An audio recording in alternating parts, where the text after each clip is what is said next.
Good morning students हमने पिछली class के अंदर रैखिक समीकरणों के प्रकृति के बारे में अध्ययन किया था और हमने ये भी देखा था कि कोई रैखिक समीकरण कब संगत होता है और कब असंगत होता है। तो मैंने आपको ये बताया था कि रैखिक समीकरण से जब हमें कोई हल प्राप्त हो तो उस रैखिक समीकरण युग्म को हम बोलते हैं संगत, और अगर उससे कोई हल प्राप्त नहीं हो अर्थात उससे समांतर रेखाएं मतलब पैरेलल लाइन प्राप्त हो उसे हम बोलते हैं असंगत। अब इसी प्रकार उसी से जुड़ा हुआ एक क्वेश्चन नंबर 3 है, जिसमें आपको ये ज्ञात करना है कि कोई रैखिक समीकरण युग्म जो pair of linear equation consistent है या इनकॉन्सिस्टेंट है, ठीक है, या संगत है या असंगत है। जो फर्स्ट क्वेश्चन आपको दिया गया है इसमें आपको दिया गया है अनुपातों A1 A2 B1 B2 और C1 C2 तुलना कर ज्ञात कीजिए कि निम्न रैखिक समीकरणों के युग्म संगत है या असंगत है। इसके बारे में प्रतिबंध मैंने आपको पिछली क्लास में ही बताया था, ठीक है। अब हम आते हैं क्वेश्चन नंबर 3 पे। इसके अंदर फर्स्ट क्वेश्चन जो दिया हुआ इसमें दो लाइनियर इक्वेशन मतलब दो रैखिक समीकरण युग्म आपको दिए गए हैं। इससे आपको ये जांच करना है कि संगत है या असंगत है, मतलब इस रैखिक समीकरण युग्म से कोई हल प्राप्त हो सकता है या नहीं हो सकता, ठीक है। अगर हो सकता है तो कितने हल प्राप्त होंगे, केवल एक अद्वितीय हल प्राप्त होगा या अनेक अद्वितीय हल प्राप्त होंगे या इनका कोई हल प्राप्त नहीं होगा, ये हमको ज्ञात करना। सबसे पहले क्या काम करते हैं, इन दोनों रैखिक समीकरणों को व्यापक रूप यानी मानक रूप के अनुसार पहले हम व्यवस्थित कर लेते हैं। कहेंगे दिए गए रैखिक समीकरण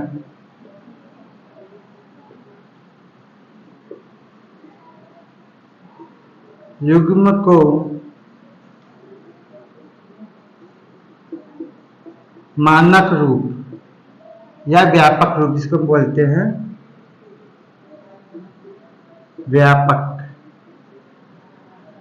रूप, जो क्या होता है A1x plus B1y plus C1 equal to 0 तथा A2x plus B2y plus C2 बराबर 0 के रूप में रखने पर पहले हम इस रूप में मानक रूप के अनुसार व्यवस्थित करेंगे, फिर हम इनके गुणांक जो A1 A2 B1 B2 और C1 C2 है इनकी कंपेयर करेंगे, तुलना करेंगे, ठीक है। अब देखिए किस पर करेंगे, इसको हम साफ कर देते हैं।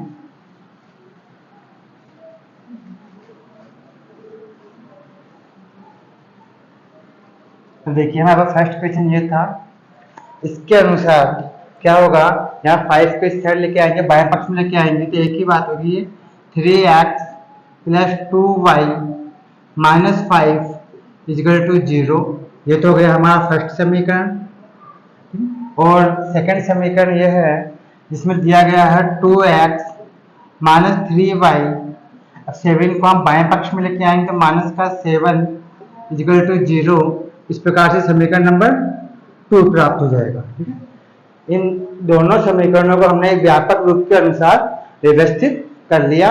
अब इनके हम गुणांक जो होते हैं वो बोलते हैं कॉफिशिएंट, उनकी तुलना करेंगे, कंपेयर करेंगे। तो देखेंगे यहाँ पर A1 A2 का मान क्या होगा, तो आप कहेंगे A1 A2 का मान क्या होगा, यहाँ पर A1 A2 कहाँ होते हैं x के गुणांक, ठीक है, यहाँ हो जाएगा 3/2, ठीक है। अब हम B1 B2 के भी कंपेयर करते हैं। अब देखिए अब हम लिखेंगे B1 B2, तो यहाँ B1 B2 का जो मान है वो क्या होता है, y के जो गुणांक होते हैं उनका B1 B2 कहते हैं। तो B1 की वैल्यू हो गई यहाँ 2 और B2 की वैल्यू हो गई माइनस का 3। अब अगर ध्यान से देखें तो A1 A2 का अनुपात और B1 B2 का जो अनुपात है, दोनों का जो रेशियो है वो अलग अलग डिफरेंट है। हम कह सकते हैं कि यहाँ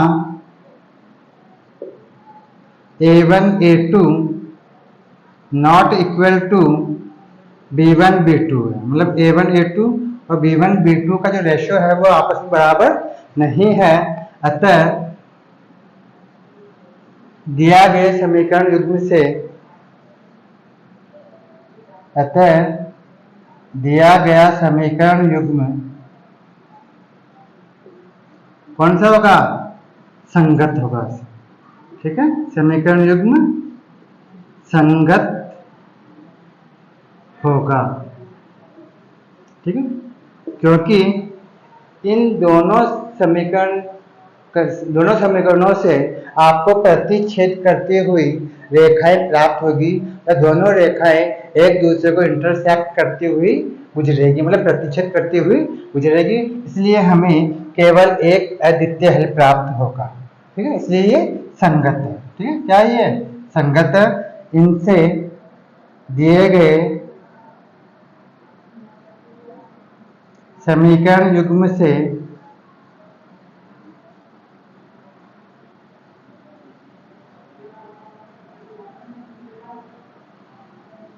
प्रतिच्छेदी रेखाएं प्राप्त होगी, इंटरसेक्ट करती हुई प्रतिच्छेदी रेखाएं प्राप्त होगी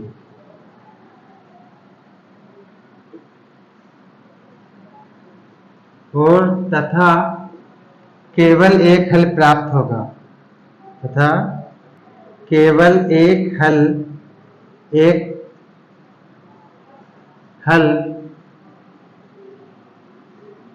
प्राप्त होगा। ठीक है, समझ आ गया? ये संगत क्यों है? क्योंकि इससे प्रतिच्छेदी रेखा प्राप्त होगी और आपको केवल एक अद्वितीय हल प्राप्त हो जाएगा। इसलिए हम कहेंगे दिया गया समीकरण युग्म संगत है। ठीक है, समझ में आया स्टूडेंट्स? अब देखिए नेक्स्ट क्वेश्चन पे हम आते हैं। सेकंड क्वेश्चन दिया गया है,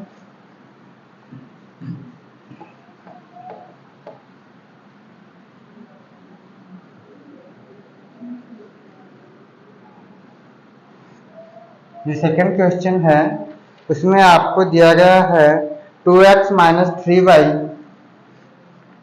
इसका सेकंड है, इसमें दिया गया आपको 2x माइनस 3y, इसके आगे दिया गया इक्वल टू 8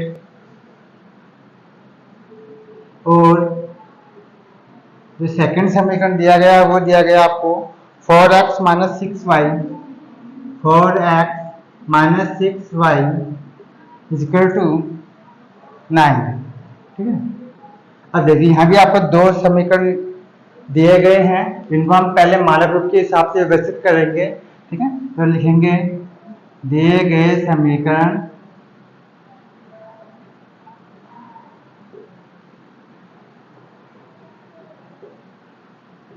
को व्यापक रूप या मानक रूप, व्यापक रूप कौन सा होता? a1x plus b1y plus c1 equal to 0। पहले समीकरण का मानक रूप तो ये होता, मतलब व्यापक रूप ये होगा। और जो सेकंड समीकरण है उसका होगा a2x plus b2y plus c2 equal to 0 में रखने पर। ठीक है, इस प्रकार से इसको पहले व्यवस्थित कर लेंगे। ठीक है, इस रूप में रख लेंगे समीकरण को पहले हम। ये आपको मानक रूप दिया गया तो यहाँ पे हो जाएगा 2x माइनस 3y, 8 को इस तरह लेके आएंगे हो जाएगा माइनस का 8 इक्वल टू 0। ये हो गया आपके पास फर्स्ट समीकरण। सेकंड समीकरण हम 9 को इस तरह लेके आएंगे हो जाएगा 4x minus 6y minus 9 equal to 0।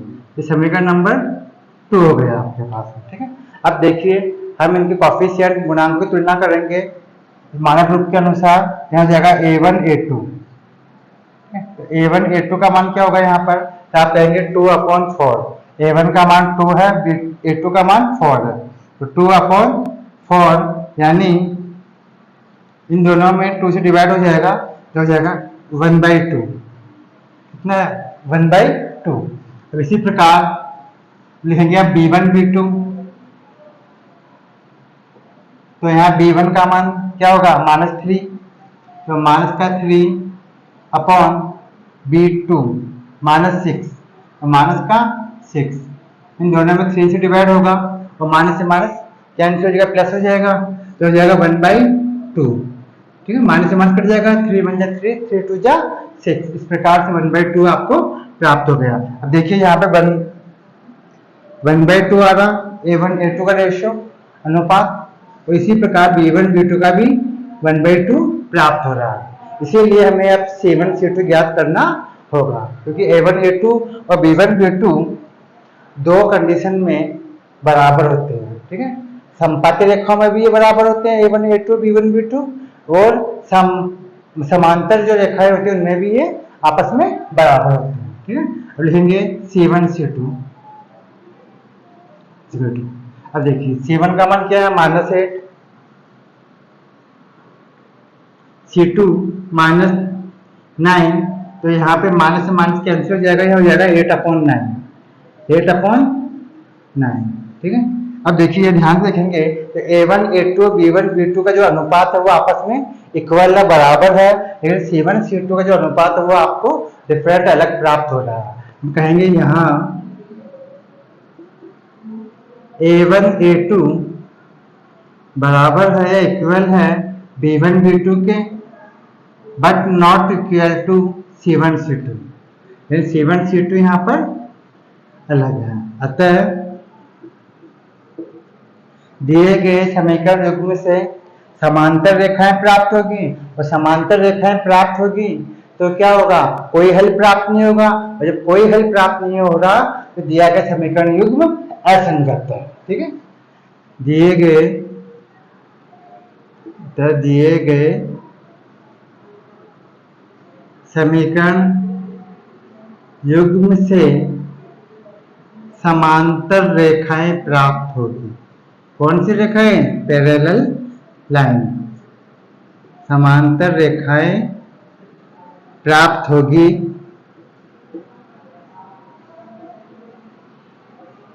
अतः कोई हल प्राप्त नहीं होगा, कोई भी हल प्राप्त नहीं होगा,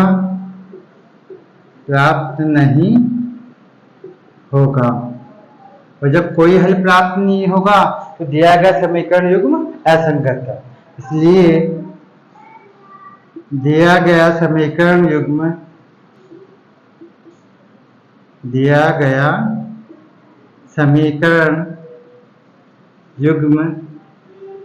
क्या है? असंगत है। ठीक है, असंगत है।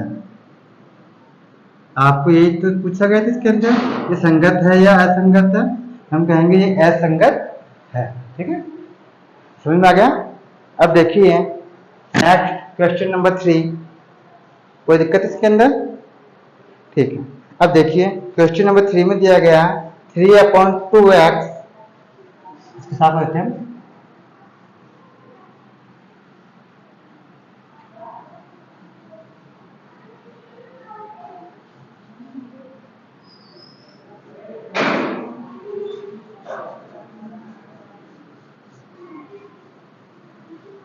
क्वेश्चन नंबर 3 में आ जाइए। इसमें दिया गया है आपको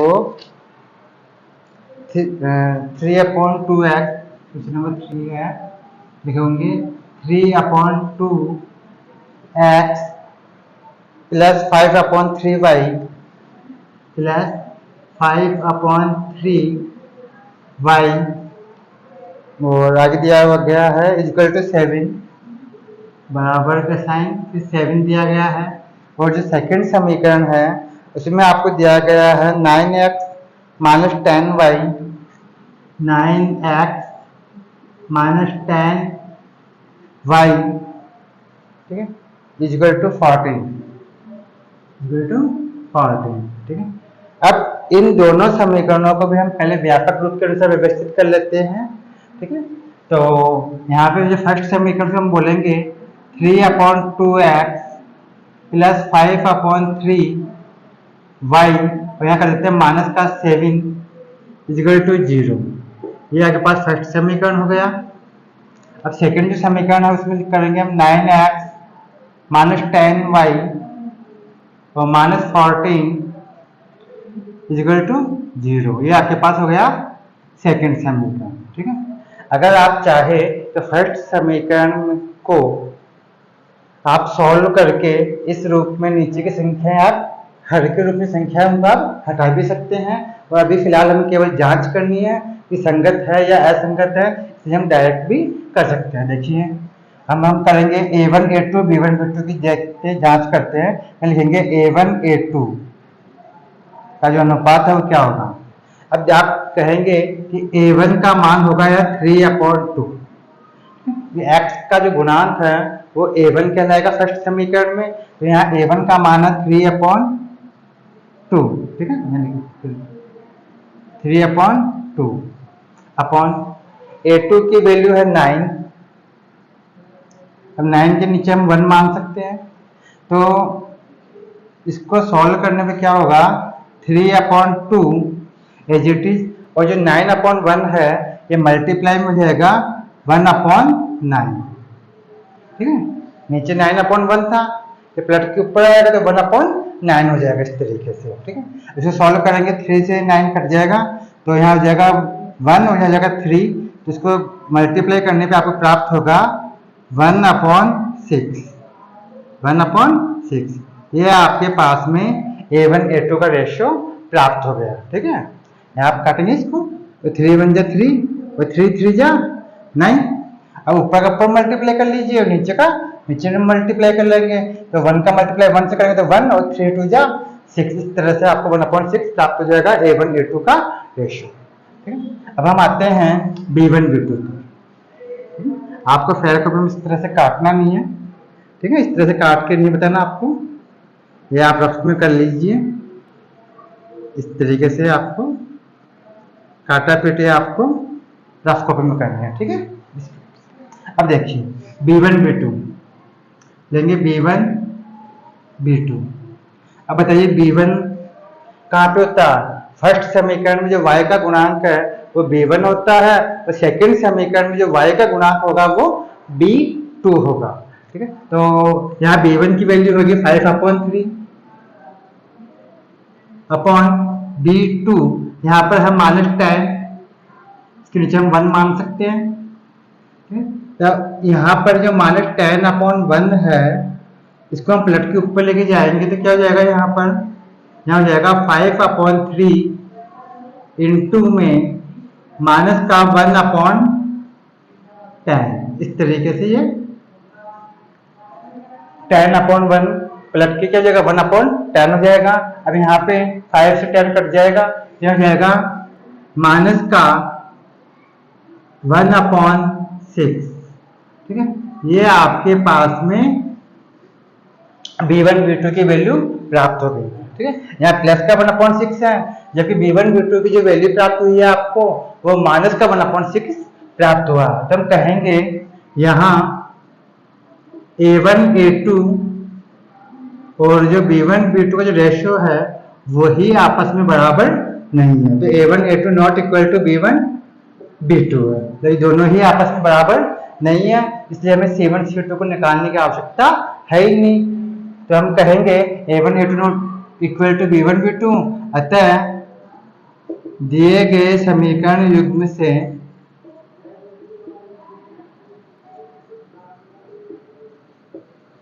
कौन सी रेखा प्राप्त होगी, प्रतिच्छेदी। ठीक है, से प्रतिच्छेदी रेखाएं प्राप्त होगी, मतलब इंटरसेक्ट करती हुई रेखाएं प्राप्त होगी। प्रतिच्छेदी रेखाएं प्राप्त होगी तथा केवल एक हल प्राप्त होगा, एक अद्वितीय हल प्राप्त होगा, तथा केवल एक अद्वितीय हल प्राप्त होगा। अद्वितीय हल प्राप्त होगा, अतः दिया गया समीकरण युग्म संगत है, क्योंकि हमें इससे कोई आंसर प्राप्त हो सकता है, एक हल प्राप्त हो सकता है। इसलिए दिया गया समीकरण युग्म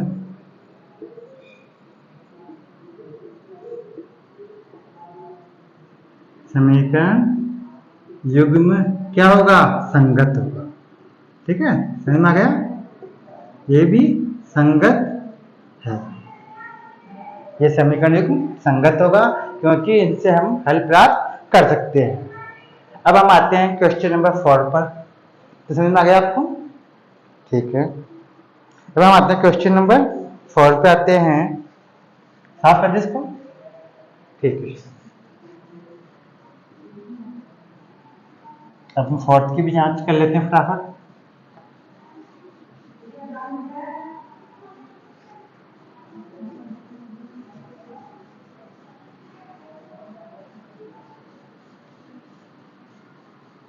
अब देखिए क्वेश्चन नंबर 4 दिया गया है 5x minus 3y equal to 11। और जो दिया गया है इसमें दिया गया है 4 क्या है ये? हाँ, 5x minus 3y 5x minus 3y equal to में दिया 11। और जो सेकंड समीकरण दिया गया है वो दिया गया है -10x। ठीक है, माइनस का 10x प्लस 6y। तो माइनस का 10x प्लस का 6y equal to -22 equal to minus का 22। ये आपके पास सेकंड समीकरण दिया गया इस प्रकार से। ठीक है, अब देखिए इसकी भी हम जांच कर लेते हैं। सबसे पहले जो आपको समीकरण दिए गए हैं, रैखिक समीकरण आपको दिए गए हैं, इन दोनों समीकरणों को हम व्यापक रूप के अनुसार व्यवस्थित करेंगे, मतलब मानक रूप के अनुसार इनको हम लिखेंगे और फिर इनके गुणांकों की, इनकी जो कॉफिशिएंट है एक्स और वाई के, उनकी हम तुलना करेंगे, कंपेयर करेंगे, फिर जांच करेंगे। ठीक है, तो देखिए यहाँ पर फर्स्ट समीकरण को यहाँ जाएगा 5x माइनस 3y और यहाँ जगह -11 इक्वल टू 0। ये आपके पास हो गया फर्स्ट समीकरण। अब सेकंड समीकरण देखिए तो जगह माइनस का 10x प्लस का 6y और यहाँ माइनस का 22 है, तो यहाँ जगह प्लस का 22 इक्वल टू 0 और ये आ गया समीकरण सेकंड। ठीक है, अब देखिए यहाँ पे पहले हम a1 a2 का मान ज्ञात करेंगे। तो लिखेंगे a1 a2 मतलब a1 अपॉन a2। तो यहाँ पे a1 की वैल्यू है 5 प्लस का 5 और यहाँ पे है माइनस का 10। यदि इन दोनों को आप 5 से डिवाइड करेंगे तो आपको प्राप्त होगा माइनस का 1/2। ठीक है, माइनस का 1/2 प्राप्त हो गया। 5 बन जा 5, 5 टू 10 और एक ही माइनस, इसलिए माइनस का माना जाएगा। अब देखिए सेकंड लिखेंगे b1 b2, लिखेंगे b1 b2। तो यहाँ b1 का जो मान है वो है -3, तो यहाँ लिखेंगे -3 अपॉन प्लस का 6। तो इसको सॉल्व करने पे भी आपको क्या प्राप्त होगा? माइनस का 1/2 प्राप्त होगा। अब देखिए यहाँ पर a1 a2 और b1 b2 क्या सेम है, बराबर है। ठीक है, इसलिए हम c1 c2 भी ज्ञात करेंगे। तब लिखेंगे हम c1 c2। तो c1 का यहाँ मान दिया गया वो है माइनस का 11 फर्स्ट समीकरण में कांस्टेंट वैल्यू, और समीकरण 2 में तो कांस्टेंट वैल्यू है वो है 22। इनको 11 से डिवाइड करने पे आपको प्राप्त होगा माइनस का 1/2। अब a1 a2 b1 b2 और c1 c2 के अनुपातों को देखने पर आपको ज्ञात होता है कि यहाँ पे a1 a2 b1 b2 और c1 c2 तीनों आपस में क्या बराबर है। ठीक है, कहेंगे यहाँ a1 a2 इक्वल है b1 b2 के और b1 b2 भी इक्वल है c1 c2 के। ये तीनों अनुपात आपस में बराबर है, और जब तीनों आपस में बराबर हो तो आपको संपाती रेखाएं प्राप्त होगी, मतलब एक ही रेखा प्राप्त होगी और आपको अनेक हल प्राप्त होंगे। कितने हल? अनेक हल प्राप्त होंगे। इसलिए हल तो आपको प्राप्त हो रहे हैं, इसलिए हम कहेंगे कि समीकरण भी संगत है। ठीक है, यहाँ संपाती रेखाएं प्राप्त होगी, अतः अनेक हल प्राप्त होंगे। अतः अनेक हल अपरिमित रूप से प्राप्त होंगे, प्राप्त होंगे। इसलिए दिया गया समीकरण युग्म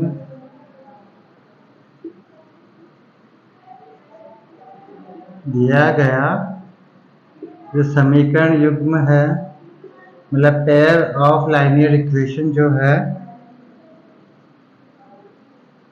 क्या होगा? संगत होगा। ठीक है, संगत है। ठीक है, ये समीकरण युग्म क्या है? संगत है। समझ में आ गया? क्योंकि यहाँ पे A1 A2 B1 B2 और C1 C2 तीनों का अनुपात क्या रहा? बराबर आ गया। ठीक है, अब हम आते हैं क्वेश्चन नंबर 4। समझ में आ गया आपको? ठीक है स्टूडेंट्स, अब हम आते हैं क्वेश्चन नंबर 5 पर। देखिए वो भी हम कर लेते हैं।